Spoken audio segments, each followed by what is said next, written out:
So at some point she told me, kama huachi dini, I'm going to disown you na nizae mtoto mwingine na nimpe jina yako and I forget you. Wewe uendelee na hiyo dini. That hurt me. Hiyo ilikuwa like the breaking point. Niko like, wow, my mom is... And remember growing up, my mom was like my best friend. Sasa niko like, wait, the person I've known to be closest to me, ako this ready kunitoka like, asahau na mimi. Hey, that really hit me.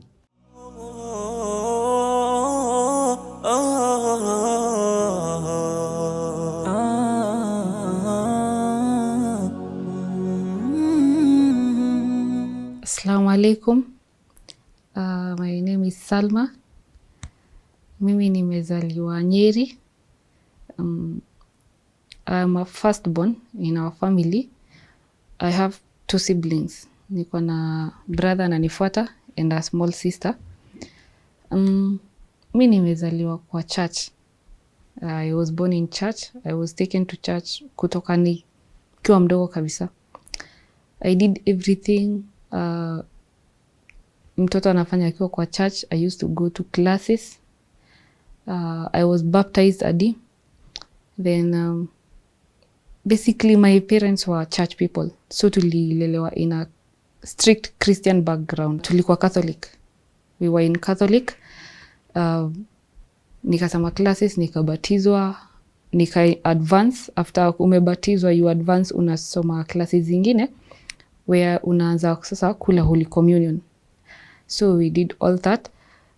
Then nikiwa hapo kitu 5-6 years, we moved from Nyeri tukaenda mahali inaitwa Nyahururu.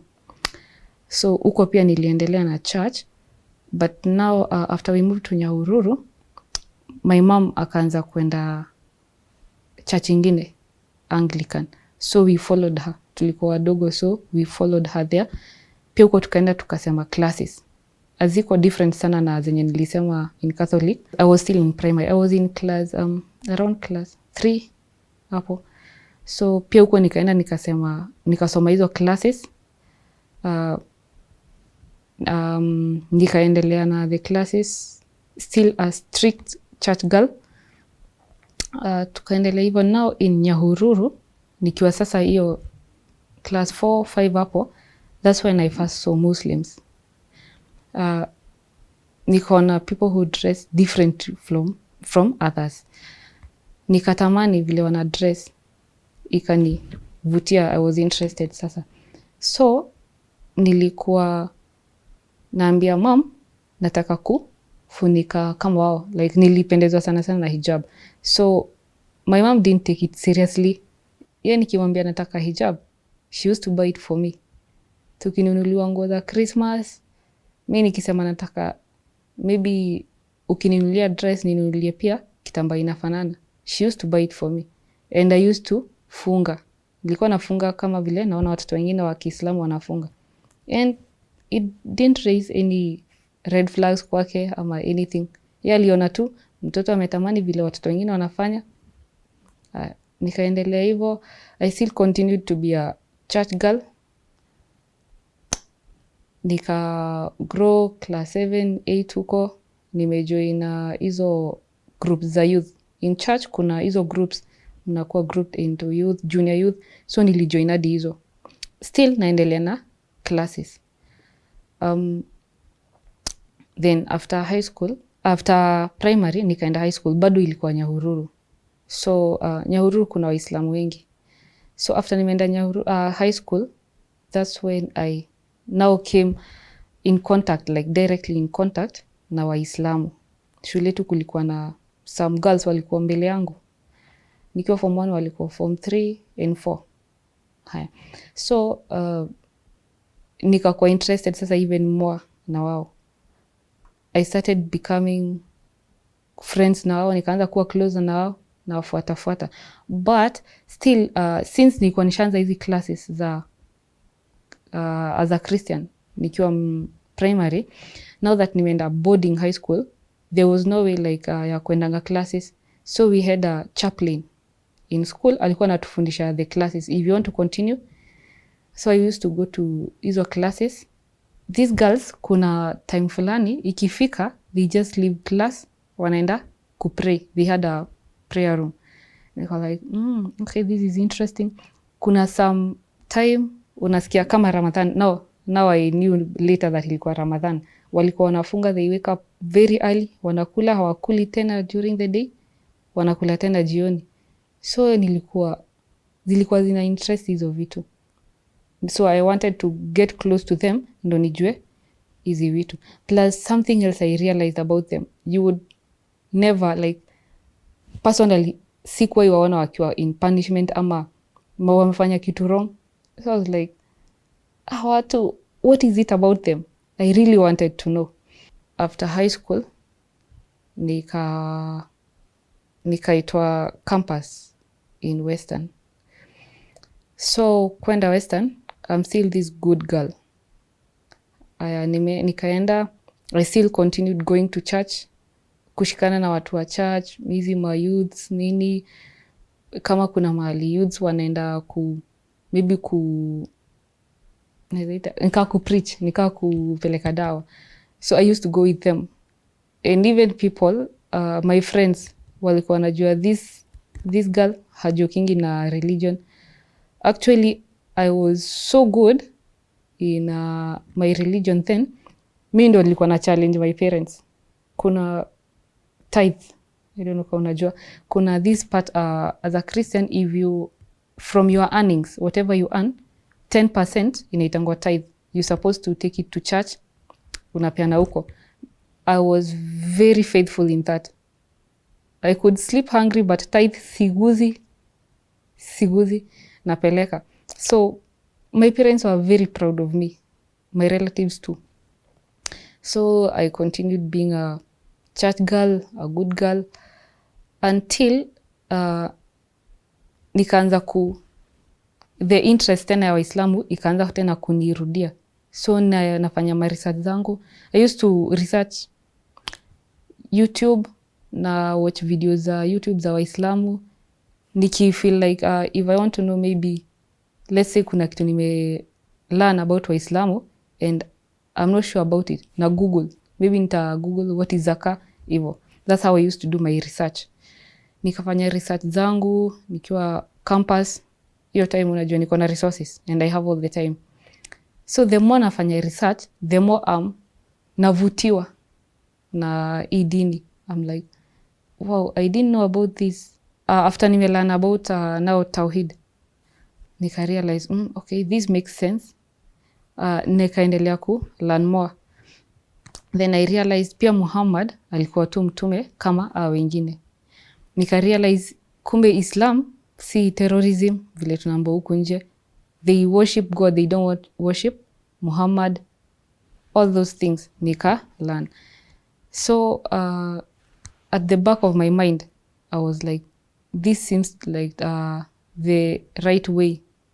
I really want to be Muslim. I want to follow this way. But now the challenge is, remember, I've grown to be a very staunch Christian. Mimi ni ule msichana, a good girl. My parents can like bet on me. They know msichana wetu hata akienda wapi, she's a good girl. Hawezi mess. So challenge ilikuwa, as a Christian, as a good Christian, how do I even tell my parents I want to be a Muslim? They count on me. So nilikuwa tu na debate within myself. Nisisilimu. But I knew very well, nikisilimu niwaambie nimesilimu, sitalipwa school fees tena. That's the end of mimi na masomo. And nataka kuendelea na masomo. So I decided nitafanya research zangu once I'm free. After nimegraduate, nitasilimu hiyo time. So nilikuwa naenda church and still, so ni kama nilikuwa na feature that the more that na learn more about Islam, the more na try kuonyesha watu that niko church, ndo wasi realize there is some changes. Ikafika time nika graduate, that was 2017. Nika graduate in 2017. Nikaenda, after graduate nikakuja Nairobi. So this time I knew if I want to change my religion, I can. Sikusilimu immediately after nimegraduate. Well, nimegraduate kukakuwa na hiyo party home, graduation party. So ilikuwa church based. Remember my parents are very staunch Christians. So wakaleta hapo priest, tukatengeneza mass za Catholic. Tukatengeneza mass, tukaombewa and all that. I was part of that too. But deep down ilikuwa najua, I don't want this, but huwezi sema. So after all that imeisha, nikakuja Nairobi, nikapata job. I felt like this is the time. So hiyo ndo time niliamua kusilimu.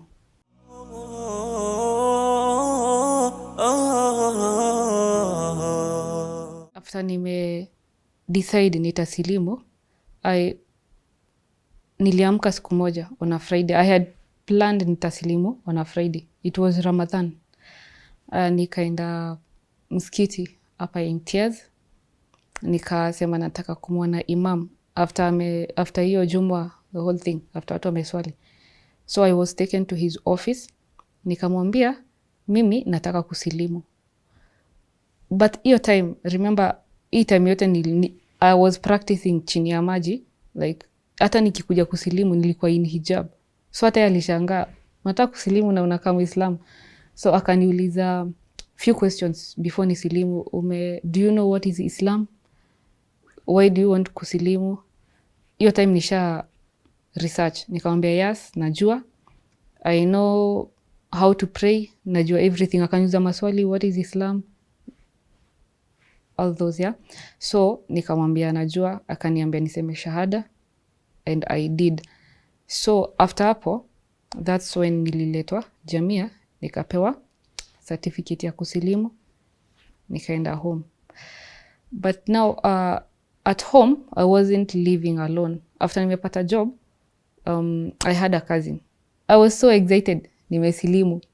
So nimeenda home. Nikaambia cousin yangu, hey, guess what? I'm a Muslim now. Nimesilimu leo. She didn't take it vizuri. Ye haikumfurahisha hiyo story. She called my mom. Akamwambia, auntie, msichana wako amesilimu. My mom was like, anashindanga akisema atakuwa Muislamu. So, haina shida. Hiyo time hakuwa na shida. My mom was okay with it. So, hiyo story haikufurahisha cousin yangu. Yeye bado alikuwa anajua Waislamu ni terrorists. I don't know who told her Waislamu ni devil worshippers, wako na majini. So, since I'm living in her house, alikuwa anaogopa. Amekuwa Muislamu ataniletea majini. So, she called my mom. Later akamwambia, do you really know msichana wako wameingia kwa nini? So ndo akaanza kumexplainia, watu ndio wanakuanga Al-Shabaab, wanakuanga na majini. So ikaanza kuhit my mom. What just happened? So my mom called me. Akaniuliza, is it really true that umesilimu? Nikamwambia yes. Na hiyo dini nasikianga iko hivi. Watu ndo wanaua watu huku nje, wako na majini. There is somebody who had told her that tuna worship ng'ombe, Waislamu wana worship ng'ombe. So I told her, si ukweli. But mimi alidhani natetea Uislamu since I have been brainwashed. Yeye aliona brainwashiwa. I can't see anything bad about Islam. So hakuwa ananiamini. She was believing my cousin more than vile mimi namwambia. So ikafika time akaanza sasa kuuliza other people, watu wenye walikuwa around Nairobi, since alikuwa naona au ndo wamekaa na Waislamu, they may know more kushinda yeye vile amekaa. Unfortunately, watu wenye aliuliza ni watu pia they hate Islam, wanaona Islam is a bad religion. So pia wakamuongezea, watu hata ukisilimu you are given new parents, a new family. So mtoto wako akisilimu just forget about her. Wakawaambia, wanakuwa na majini, they don't, hata hawakuli chakula yetu, vitu kama hizo. So my mom akaanza kuogopa. Like, she has really lost me. After my mom called me, akaniuliza, what is it? Nasikia that really umekuwa Muislamu? I told her yes. But sasa hii time amesha kuwa fed na hizi negative opinions about Islam. So akaniambia nataka uache hiyo dini. And for the first time in my life I told my mom no. All through kutoka nijijue mpaka nimemaliza campus, I was very obedient. Like if my parents told me anything, hata kama inaniumiza, I would still do it. So I never said no to them. So this time she's telling me nataka uache hiyo dini. For the first time I said no. And she knew now she's gone. Mpaka ameniambia no, ameanza kwenda against me. Amekuwa brainwashed kabisa sasa. So akaanza kuogopa, and sasa kwa akili yake akaona ni ukweli, watu wameshachukua mtoto wangu, and that's it. So that's when aka decide aniite home. Now we talk about this whole thing one on one. Nikaenda home on a Saturday, hoping that nitarudi on Sunday, niendelee na kazi zangu on Monday. But this whole time, my cousin, hiyo time, she was talking with my mama, anamwambia, the best, alikuwa nao, nika advice, the best thing to do is mulete huko, since huko hakuna Waislamu wengi. By then my mom had moved back to Nyeri. Since Nyeri, hiyo part tulikuwa tunakaa hakuna Waislamu wengi, hata kuwa na hiyo togetherness, like hata kuwa na Waislamu wengi hawata encourage kuendelea na dini. Utampeleka church, atasahau na hii mambo yote. So I was called home. Mimi nikaenda. Not knowing that ni kama napelekwa probation. So nikaenda, we talked with my mom hiyo time, and bado nikasimama na msimamo yangu. I'm not leaving Islam. I tried to explain to her why nimesilimu na nini nimeona kwa hii dini, but it was late already. Alikuwa shajua Uislamu ni dini mbaya. So on Sunday I was hoping nitapewa ruhusa ya kurudi Nairobi. I was told hakuna mahali utaenda mpaka we solve this. So nikaanza kukaa home.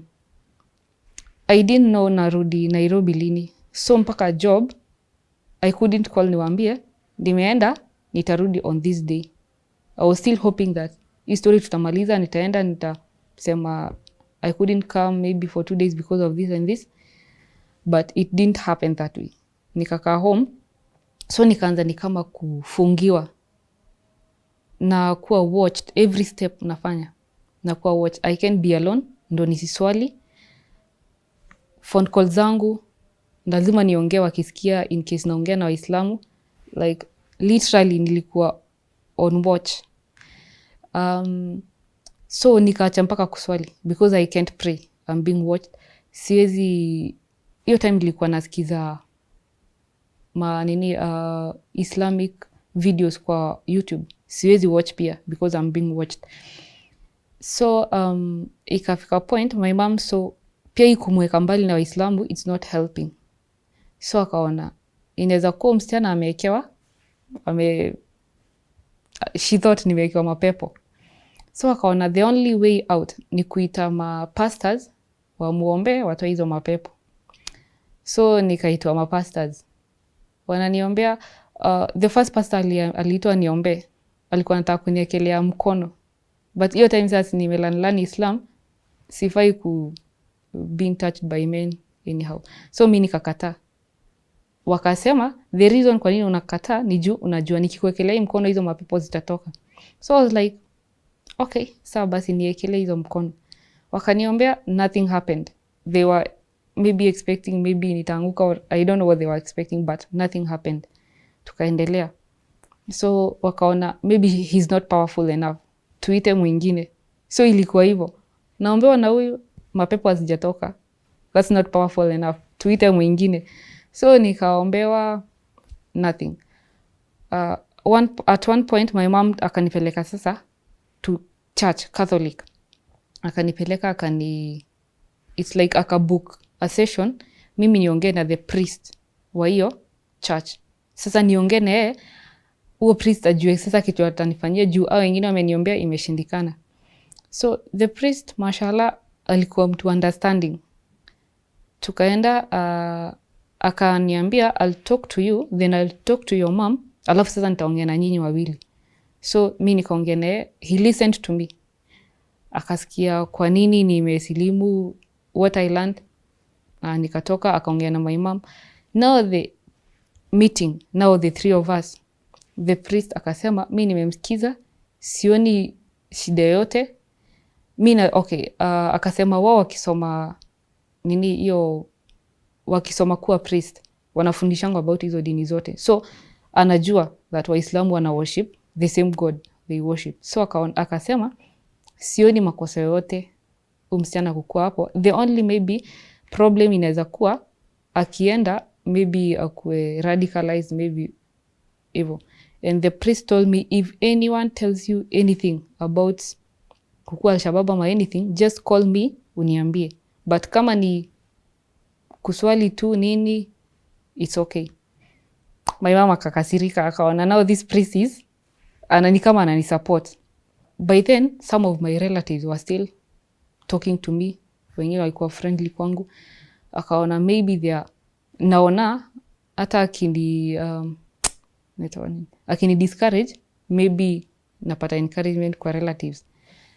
So she told them, ukienda, akawaambia akikuja kwenu msimchukulie friendly, show her that whatever she is doing is bad, it's the worst decision, in the attempt kuni discourage. So pia relatives wakaanza kunitoka, naenda kwao, nobody is talking to me, I can go there, wanafanya tu mambo zao, no one is talking to me. Naenda kubeba mtoto wao, hakuna mtu anataka nishikie mtoto wao. So ikaanza sasa kuni hit, because at least nilikuwa najua kama home it's bad, nikienda kwa relatives at least napokelewa. Now nimeanza kwenda kwa relatives, hawanitaki pia. Nikaanza kuona life is getting hard now, nobody wants to talk to me, and if anyone talks to me ni kunikemea, like what is it that you're doing, mbona unataka kutuaibisha, you chose another family, because my mom still believed that nimepewa family ingine. You chose another family over me na nimekulea. I stayed for around 4 to 5 months. Yeah, nikiwa nao uko Ucha. So at some point my mom akaniita akaniambia, okay, she used to call me for these lectures. After watu wamelala, she used to tell me to remain kitchen. Tunakanae hapo ananipea lecture mpaka late night huko. So at some point she told me, kama huachi dini, I'm going to disown you, na nizae mtoto mwingine na nimpe jina yako and I forget you. Wewe uendelee na hiyo dini. That hurt me. Hiyo ilikuwa like the breaking point. Niko like, wow, my mom is, and remember growing up, my mom was like my best friend. Sasa niko like, wait, the person I've known to be closest to me, ako this ready kunitoka, like asahau na mimi. Hey, that really hit me. So one day nikaona I can't live like this again. Siwezi endelea hivi. I planned vile nitatoroka home. So before nitoroke, there is an aunt, ni kama tu Mungu alimtuma, akaniambia your mom amesha cancel story yako ya kurudi Nairobi. So ametafuta pesa, anataka kukuwekea biashara huku. Na huko ni Ucha. I couldn't imagine. Hiyo kusoma yote nimesoma. I know how Nairobi life is. Alafu ni baki Ucha. Like what am I doing? Nikajua before waeke hiyo biashara, I'm leaving this place. So I just woke up one day. My mom alikuwa ameenda town. So it was just me and my dad at home and my small sister. So nilijua that's the perfect time ya kutoroka home. So nikaita babangu. I lied to him that nimepata, kuna mahali nilikuwa nimeapply job in Embu na nimeitwa interview the next day at 8 asubuhi. So nikamwambia what I want is nataka ni travel tonight ndo nikue huko by asubuhi niende interview na nirudi kesho. But that was not the case. Nilikuwa tu nataka kuhepa. So my dad was like, okay, you can go. So nikaenda, nikapack the few clothes nilikuwa nimeenda nazo na nikakuja Nairobi. Hiyo jioni sasa. So nimekuja Nairobi, siwezi enda kwa relatives wangu because they don't want to see me anywhere. Plus nimehepa home. So if I come to them, watasema yuko huku. Siwezi rudi kwa kazini yangu because atasema ako huku. So niliamua nitakuja, nizime simu, ni change number na niingie chini ya maji. Nobody knows where I am. That's what I did. Nikakuja, nikatafuta kanyumba kadogo, nikatafuta mkopo hivi, nikalipa. So I started kufanya tu biashara kidogo kidogo. That's how I was surviving after nimerudi Nairobi. So I did that for around 2-3 months. Nobody knows where I am. Hakuna mtu anaweza ni reach. Hiyo time if I want to reach them I can because mimi niko na contacts zao. But wao hawajui kwenye niko, hawajui namba yangu yenye natumia. So nika realize cause my friends, kuna wenye walikuwa na my new number, walikuwa wananiambia your parents wako worried about you, hawajui kwenye huko. Plus walikuwa washajua at some point nikiwa home I was suicidal. So they were worried ama maybe alienda kujiua. So I was like, sifai kuwafanyia hivi. So I called them, nikawaambia niko Nairobi and I am safe. But sikuambia kwenye niko. Sikuambia nakaa na nani, nakaa wapi, I didn't.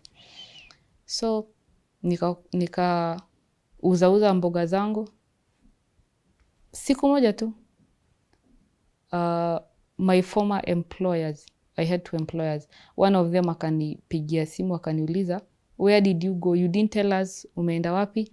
Wakaniambia, if you're back in Nairobi, you can come back to work. So that's how I went back to one of my previous jobs. Nikakaka. Pia the other ones, waka realize that I am back in Nairobi.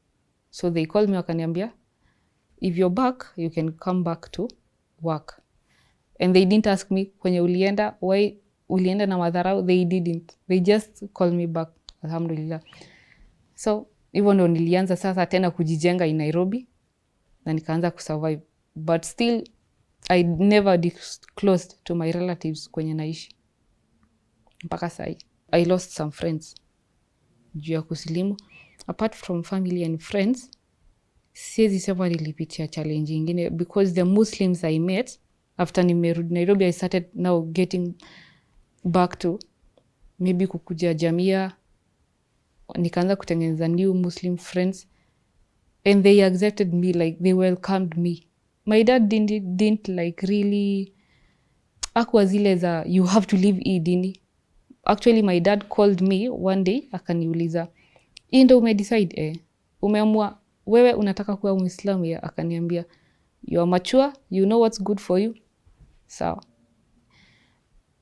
So my dad pia siwezi sema kuna shida, but mamangu bado hajawahi kubali. Though she's still not happy mpaka sahi that I am Muslim, but I think aliona there's nothing we can do about this. Plus pia amejua some few truths about Islam. I feel like much more at peace. I don't know how to explain this, but unaona, the way you can go somewhere you feel at home, that's what I feel. I feel like hii ni dini I'm not ready to live. I feel like this is where I belong. I don't hate anyone. Sijakia mtu kinyongo. I have forgiven everyone and I love them. I still love them. They are my family. Even if sometimes nakumbukanga what they did wrong to me, maybe what they made me feel, still I understood them later that maybe they thought I'm doing the wrong thing. Because now that I'm a Muslim, I would want maybe my children to be Muslims wote. And maybe siku moja mtoto wangu akikuja niambie nataka kuchange dini, I would feel bad, definitely. So nilielewa, maybe that's what they felt. And niliwaelewa.